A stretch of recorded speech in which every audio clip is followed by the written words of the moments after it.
உங்ககிட்ட எப்பவும் எதுலேயும் நம்பர் 1 வர்றதுக்காக என்ன வேணாலும் செய்வேன்.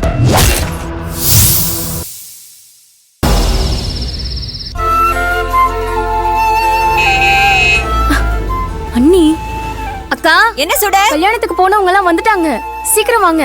இதோ வரேன் மாமா. மணி மணி உன்னை பார்க்காம என் கண்கள்லாம் பூத்து போச்சு மணி. சும்மா இரு மாமா. உண்மைதான் மணி. ஏன் மணி இப்படி பேசுற? 4 நாள் கல்யாணத்துக்கு நான் போயிட்டு வரதுக்குள்ள கட்டின புருஷன் என்ன நீ மறந்துட்டிய மணி? ஷூ பேசாம இரு. உன்னை விட்டு நாளைக்கு இருக்க முடியல மணி. அப்பா வாங்கப்பா. வாடா கார்த்தி. சண்முகம், கல்யாணம் எல்லாம் நல்லபடியா முடிஞ்சுதா? அட அது ஏன் கேக்குற? பெரிய கதை சொல்றேன். சரிப்பா.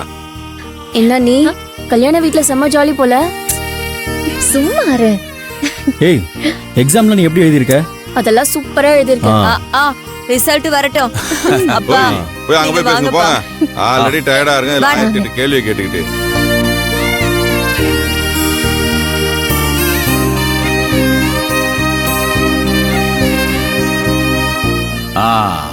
அப்பாடா.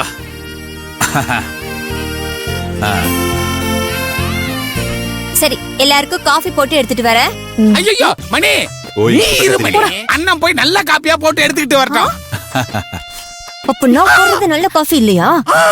அப்படி நான் சொல்லல மணி. நீ அண்ணத்தை விட பிரமாதமா காப்பி போடுவ. ஆனா நீ என் பக்கத்துலயே இருக்கணும். நீ என்னை விட்டு போக கூடாதுங்கிறதுக்காகத்தான் அண்ணத்தை போய் காப்பி போட்டு எடுத்துட்டு வர சொன்னேன். நீ என்னை விட்டு போக கூடாது.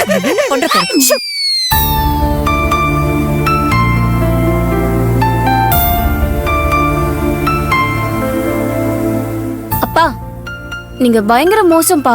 என்ன கல்யாணத்துக்கு கூட்டு போகாம விட்டு போயிட்டீங்கல்ல. ஏய், கல்யாணத்துக்கு வரியான்னு கேட்டதுக்கு நீ என்ன சொன்ன?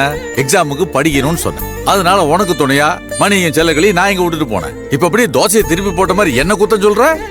அதெல்லாம் அப்படிதான்ப்பா சொல்றேன்.